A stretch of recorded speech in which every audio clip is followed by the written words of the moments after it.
So it all sort of starts on the island of Ambon. In the 17th century, it's incredibly important because it's the site for clove production. And cloves are one of the most important commodities of the 17th century.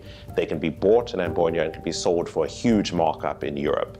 It starts on February 23rd. When a Japanese soldier asked some questions about how the fort was patrolled at night and when the watch changed. And when the Dutch governor got word of that, it was the plot that he had feared would happen. The Dutch are operating in an incredibly paranoid environment, and this is really key to understanding Ambonia. This provides the crucial backdrop to the Ambonia incident. The Dutch arrested him, tortured him, and he confessed to a conspiracy involving the English merchants. The English merchants were subsequently rounded up, also tortured, they also confessed, and the Dutch promptly executed them.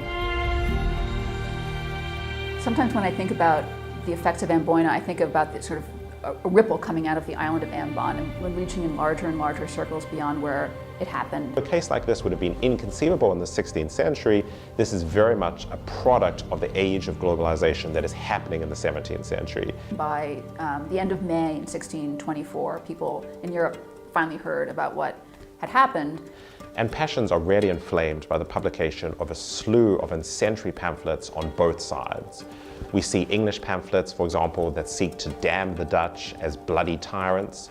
We see Dutch pamphlets that seek to condemn the English as faithless traitors.